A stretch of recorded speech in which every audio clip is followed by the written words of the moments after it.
शांति। Good morning. 15 नवंबर 2022 आज मंगलवार है।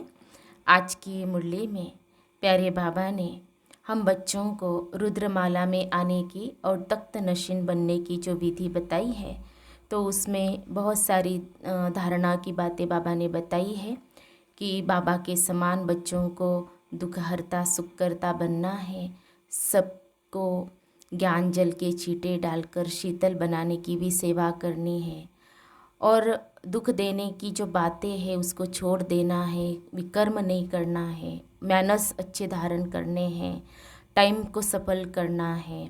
तभी बाबा के दिल तख्त नशीन बन रुद्रमाला में आएंगे। और बाबा ने ये कहा है कि जो झूठ बोलता है, भूल करके छिपाता है, किसी की दिल को दुखाता है, तो ये सारे पाप है और इसकी 100 गुना सज़ा जरूर मिलती है। अभी हम सुनते हैं प्यारे बाबा के मधुर महावाक्य, ईश्वरीय महावाक्य अर्थात मीठी मुरली। आज बाबा कहते हैं, मीठे बच्चे, विकारों को दान देने के बाद भी याद में रहने का पुरुषार्थ जरूर करना है, क्योंकि याद से ही आत्मा पावन बनेंगे। आज के मुरली में प्रश्न है, तख्त नशीन बनने व रुद्रमाला में पिरोने की विधि क्या है? उत्तर है, बाप समान दुख हरता सुख करता बनो, सभी पर ज्ञान जल के छींटे डाल शीतल बनाने की सेवा करो, किसी को भी दुख देने की बातें छोड़ दो, कोई भी विकर्म नहीं करो, अच्छे मैनर्स धारण करो, अपना टाइम बाप की याद में सफल करो, तो बाप के दिल तख्त नशीन बन रुद्रमाला में पिरो जाएंगे। अगर कोई अपना टाइम वेस्ट करता है तो मुफ्त अपना पद भ्रष्ट करता है। झूठ बोलना, भूल करके छिपाना, किसी की दिल को दुखाना, यह सब पाप है जिसकी 100 गुना सजा मिलेंगी। मुरली में गीत बजा है, न वह हमसे जुदा होंगे, न उल्फत दिल से निकलेगी। ओम शांति। यह है गोपिकाओं के गीत। कौन सी गोपिकाएं? यह है प्रजापिता ब्रह्मा मुख वंशावली। फिर इनको कहा जाता है गोपी वल्लभ, अर्थात बाप के गोप गोपिया। बाकी वह सब कहानियाँ हैं। यह तो समझने की बात है कि बरोबर जब तुम ईश्वर के बनते हो तो आसुरी विकारी संप्रदाय दुश्मन बनते हैं। हंस और बगुले इकट्ठे रह न सके। हंस थोड़े होते हैं, बगुले बहुत करोड़ों की अंदाज में है। तुमको गृहस्थ व्यवहार में रहते कमल फूल समान पवित्र रहना है। इसका गायन भी है, गृहस्थ व्यवहार में रहते पवित्र रहो। हाँ, विघ्न बहुत पड़ेंगे। आधा कल्प के पतित है, वह इतना जल्दी पावन नहीं बनते। विकार के लिए कितनी कश्मकश चलती है, अबलाओं पर अत्याचार होते हैं। तब तो द्रौपदी ने पुकारा है, द्रौपदी एक नहीं, इस समय सब द्रौपदियाँ और दुशासन है। चीर उतारते हैं। यह है ये पतित विकारी दुनिया, और सत्युग को कहा जाता है वाइसलेस दुनिया। यह है विशेष दुनिया, रावण राज्य। इस दुनिया में कितना दुख है, रोना पीटना, लड़ाई झगड़ा क्या लगा पड़ा है। जब नई दुनिया में देवताएं राज्य करते थे तो पवित्रता सुख शांति थी, अशांति वाले कोई धर्म नहीं थे। अभी तो अशांति फैलाने वाले कितने धर्म हैं। तुम फिर सिद्ध कर बतलाते हो। सबसे पुराना दुश्मन है रावण, जिसने भारत को कौड़ी जैसा पतित बनाया है। बाप बैठ कर्म अकर्म विकर्म की गति समझाते हैं। रावण राज्य में कोई कितना भी दान पुण्य करे, यज्ञ जप तप करे, तो भी नीचे उतरना ही है। जिसको दान करते वह भी विकारी पाप आत्मा है। विकर्म करते करते अब सिर पर बहुत बोझा है। तुम्हारी आत्मा जो सतो प्रधान थी सो अब तमो प्रधान बन पड़ी है। यह सब बाप समझाते हैं। कलब पहले मुआफिक बाप ही आकर कल्प कल्प हमको देवता बनाते हैं। सहज राजयोग और ज्ञान सुनाते हैं, अपने को आत्मा समझ बाप को याद करो। यह तो सहज है ना। सब कहते हैं कि हे भगवान आओ, हम पतितों को आकर पावन बनाओ। तो पतित पावन बाप ही ठहरा। तुम जानते हो बाप हमको पावन बनाने का पुरुषार्थ कराते हैं। भल कोई 5 विकार दान में दे देते हैं, परंतु फिर योग भी लगाना है। जन्म जन्मांतर के जो सिर पर पाप है, जिससे तुम तमो प्रधान बने हो, वो योग के सिवाय कैसे भस्म होंगे। तुम 5 विकारों का दान करते हो कि हम कोई पाप नहीं करेंगे, परंतु जन्म जन्मांतर के जो पापों का हिसाब है वह कैसे चुकतू होगा। उसकी युक्ति है, जहाँ तक जीना है बाप की याद में रहना है। इस याद से ही विकर्म विनाश होंगे। पतित आत्मा वह जा नहीं सकती। हर एक को अपना अपना पार्ट और अपना अपना मर्तबा मिला हुआ है। जैसा मनुष्य का मर्तबा वैसे आत्मा का भी मर्तबा। तो पहले पहले आत्मा स्वर्ग में आएगी। पहले नंबर में है लक्ष्मी नारायण, उनका सबसे बड़ा पार्ट है। ड्रामा में देवी देवता धर्म की आत्माएं सबसे अच्छा पार्ट बजाकर सबसे जास्ती सुख भोगती है। फिर सतो रजो तमो में आना है, खाद पड़ती जाती है। अब वह खाद निकले कैसे। सोने को अग्नि में डालने से खाद निकलती है। यह योग अग्नि है जिससे विकर्म विनाश होते हैं। यह कोई नहीं जानते कि योग अग्नि से विकर्म विनाश हो सकते हैं। बच्चे कहते हैं घड़ी घड़ी योग टूट पड़ता है, हम बाप को भूल जाते हैं। यह माया के विघ्न है। विघ्न न आए, जल्दी योग लग जाए तो जल्दी विनाश हो जाए, परंतु ऐसा हो नहीं सकता, टाइम लगता है। जब तक योग लगाते रहो अंत में कर्मातीत अवस्था होंगी, फिर दुनिया भी खत्म हो जाएगी। तुम श्रीमत से रावण पर जीत पाते हो। गीता, महाभारत, रामायण सब में भक्ति की सामग्री है। तुमने संगम पर जो कर्तव्य किया है उसका यादगार यह मंदिर आदि बने हैं। यादगार बनना द्वापर से शुरू होता है। पहले परम पिता परमात्मा शिव का यादगार बनता है, जो आकर पतितों को पावन बनाते हैं। देवताओं की महिमा गाई जाती है। लक्ष्मी नारायण का बड़ा मंदिर है। उनों की इतनी पूजा क्यों होती है, यह किसको मालूम नहीं है। पूज्य से फिर पुजारी जरूर बनना पड़े। पूज्य है तो प्रारब्ध भोगते हैं। जैसे बड़े राजाओं के जीवन चरित्र गाते हैं, तो सतयुग के पहले नंबर में महाराजा महारानी लक्ष्मी नारायण की जरूर महिमा गाएंगे, परंतु वह कैसे बने यह नहीं जानते। जैसे ब्रह्मा और सरस्वती, इन दोनों को सिखलाने वाला शिव है।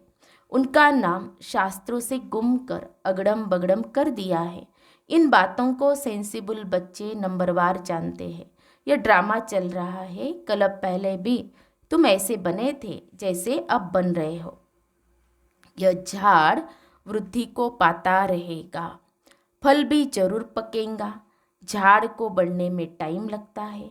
जब झाड़ तैयार हो जाएगा तो तुम देवी देवता बन जाएंगे, बाकी सबका विनाश हो जाएगा। तुम बच्चे अब पक रहे हो। बाबा ने कहा कि तुम बच्चे अब पक रहे हो, है ना। कोई पूरा पकते, कोई कम, कोई को तूफान लगते हैं। कमाई में ग्रहचारी आती है। बाबा कहते हैं योग लगाते रहो ताकि तुम्हारे सब पाप दग्ध हो जाए। कितनी भारी कमाई है, इसलिए भारत का प्राचीन योग मशहूर है, परंतु उससे क्या होता है यह किसको पता नहीं। अब बाप समझाते हैं तुम्हारी आत्मा में खाद पड़ी हुई है। आपे ही पूज्य और आपे ही पुजारी मनुष्य की आत्मा बनती है। भगवान तो बन नहीं सकता। अगर वह भी पुजारी बने तो फिर पूज्य कौन बनावे। हमको पूज्य बनाने वाला बाप है। हम पूज्य पावन देवता थे, फिर उतरते उतरते हम शूद्र बन गए। सतयुग के देवी देवताओं को कहेंगे ईश्वर की नई रचना। गाते हैं मनुष्य को देवता किए करत न लागे वार। बाप समझाते अच्छी तरह पढ़ो। बाप टीचर गुरु का काम होता है ताकीद करना, पुरुषार्थ कराना। बच्चे टाइम वेस्ट मत करो, मुक्त पद भ्रष्ट हो जाएगा। फिर बहुत पछताएंगे। कहेंगे कल्प कल्प हमारी ऐसी अवस्था होगी, फिर कुछ कर नहीं सकेंगे। साक्षात्कार हो जाएगा, पक्का निश्चय हो जाएगा कि कल्प कल्प ऐसे दुर्गति को पाऊंगा।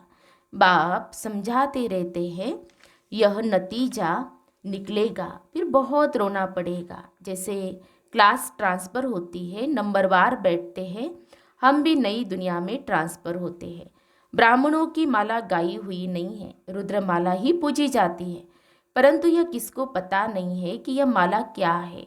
ऊपर में मेरू दिखाते हैं, मेरू विष्णु है, ऊपर में फूल शिव बाबा है, फिर है माला। अब तुम ब्राह्मण पुरुषार्थ कर रहे हो, फिर रुद्रमाला में पिरोना है। इसलिए पुरुषार्थ ऐसा करो जो तख्त नशीन बनो। किसको दुख देने की बातें छोड़ दो। बाप दुख हरता सुख करता है। अगर बच्चे दुख देंगे तो कौन समझेंगे ये ईश्वर के बच्चे हैं। विकर्म करना अथवा जीवघात करना, झूठ, पाप नहीं करना चाहिए। हार खाते हैं तो क्षमा मांगनी पड़े। भक्ति में भी कुछ हो जाता है तो तोबा तोबा करते हैं। यह ज्ञान मार्ग है, इसमें किसकी दिल कभी नहीं दुखानी है। ज्ञान का छींटा तो शीतल करने वाला है। यहाँ तुम बच्चे आए हो पढ़ने के लिए, पढ़ाई में मैनर्स अच्छे रखने होते हैं। यह भी पढ़ाई है, निराकार बाप पढ़ाते हैं, वह तुम्हारे अंदर की सब बातें जानते हैं। एक सेंटर से समाचार आया था, एक बच्चे ने भूल की तो धर्मराज ने सटका लगाया। इस बाबा को मालूम ही नहीं था। ऐसे बहुत है जो विकार में जाते हैं, फिर सच नहीं बताते, अपने को बचाने के लिए भूल छिपाते हैं, परंतु शिव बाबा से तो छिप नहीं सकते। तुमको पढ़ाने वाला शिव बाबा है, उनको भी भूल जाते हैं। यह तो कम भक्ति कहेंगे। यहाँ किसका भी झूठ व सच छिप नहीं सकता। यह बाबा कहते हैं मैं अंतर्यामी नहीं हूँ, शिव बाबा अंतर्यामी है। बाप खुद कहते हैं मैं निराकार सब जानता हूँ, यह तो साकार में है। मैं पुनर्जन्म रहित, यह जन्म मरण में आने वाला। तब तो इनको कहते हैं तुम अपने जन्मों को नहीं जानते हो। हम तुमको सुनाते हैं, जो भी सूर्यवंशी घराने के हैं उन सबको सुनाता हूँ। बहुत बच्चे छिपाते हैं, बाबा के आगे आते ही नहीं हैं। बाबा ने कहा है इनसे मत छिपाओ, इनको सब कुछ सुनाओ तो माफ़ हो जाएगा। फिर भी मेरा बच्चा है, मैं तो सब कुछ जानता हूँ, इनको कैसे पता पड़े, इसीलिए सब इनको सुनाओ। आगे जन्म जन्मांतर का हिसाब तो मेरे पास जमा है, बाकी इस जन्म का जो है वह इनको सुनाओ तो मैं भी सुनूंगा। बाकी घर बैठे समझेंगे शिव बाबा तो सब कुछ जानते हैं। नहीं, वह तो भक्ति मार्ग में करते आए हो। अब तो मैं सम्मुख आया हूँ तो बताना पड़े, तब फिर सावधानी भी मिलेंगी। बाप तो समझाएंगे काला मुंह नहीं करना, नहीं तो बहुत सजा खाएंगे। पिछाड़ी का समय बहुत नाजुक होता है, बहुत सजाएं मिलती है। मिसाल भी तुम देखते सुनते रहते हो। पाप कभी भी सर्जन से छिपाओ मत, माफ वह करेंगे यह नहीं। इस समय पाप करने से तो 100 गुना हो जाएगा।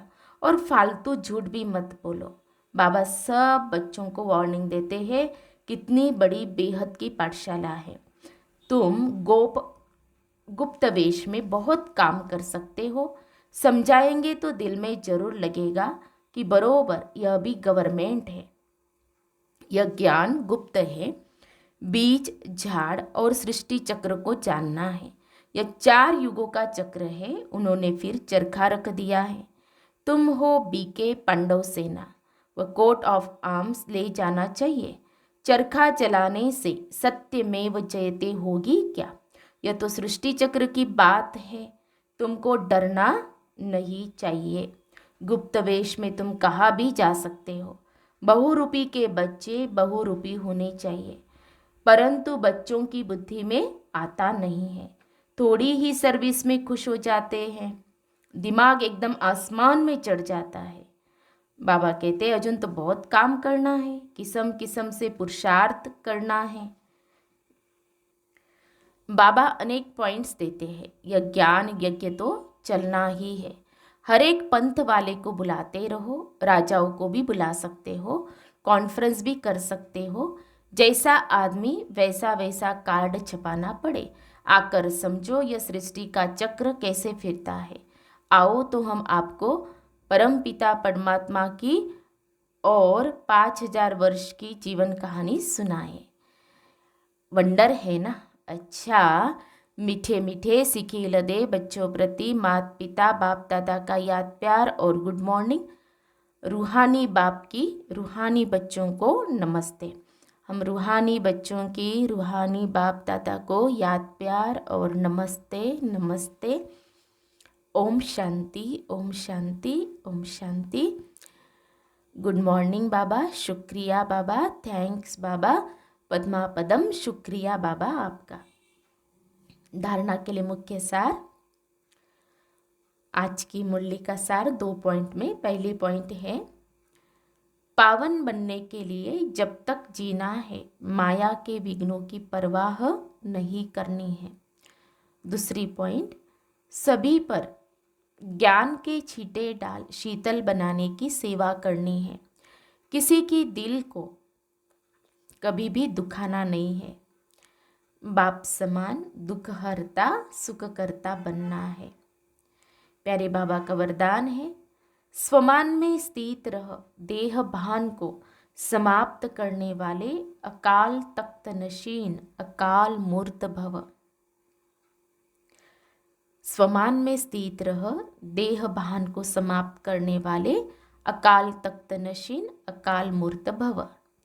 संगम युग पर बाप द्वारा अनेक स्वमान प्राप्त है। रोज एक नया स्वमान स्मृति में रखो तो स्वमान के आगे देह भान ऐसे भाग जाएगा जैसे रोशनी के आगे अंधकार भाग जाता है। न समय लगता न मेहनत लगती। आपके पास डायरेक्ट परमात्मा लाइट का कनेक्शन है। सिर्फ स्मृति का स्विच डायरेक्ट लाइन से ऑन करो तो इतनी लाइट आ जाएगी जो स्वयं तो लाइट में होंगे लेकिन औरों के लिए भी लाइट हाउस हो जाएंगे। जो ऐसे स्वमान में रहते हैं उन्हें ही अकाल तख्त नशीन अकाल मूर्त कहा जाता है। स्लोगन है, अपनी स्थिति ऊंची बनाओ तो परिस्थितियां छोटी हो जाएंगे। अपनी स्थिति ऊंची बनाओ तो परिस्थितियां छोटी हो जाएंगे। तो हम सब ने सुने प्यारे बाबा के मधुर महावाक्य, ईश्वरीय महावाक्य। आज प्यारे बाबा ने हम बच्चों को अटेंशन दिलाया कि बच्चे के विकारों का दान देने के बाद भी बाबा को याद जरूर करना है, क्योंकि आत्मा को पावन बनाना है। जो आत्मा पर जंग लगी है उस जंग को मिटाना है, उसको कैसे भी करके समाप्त करना है। तो आत्मा को शुद्ध बनाने के लिए, पावन बनाने के लिए बाबा को याद जरूर करना है। और विशेष बाबा ने जो कहा कि रुद्रमाला में आने के लिए कौन सी धारणाओं को अपनाना है, तो आज हम सारा दिन उस पर मनन चिंतन करेंगे, खुद की चेकिंग करेंगे और चेंज भी करेंगे। और जो आज विशेष बाबा ने कहा कि बाबा से कुछ भी छिपाना नहीं है, झूठ बोलना, भूल करके छिपाना, किसी की दिल को दुखाना, तो बाबा ने कहा ना इसका 100 गुना दंड मिलता है, सजा मिलती है। तो हम चेक करेंगे और चेंज भी करेंगे। अच्छा, ओम शांति।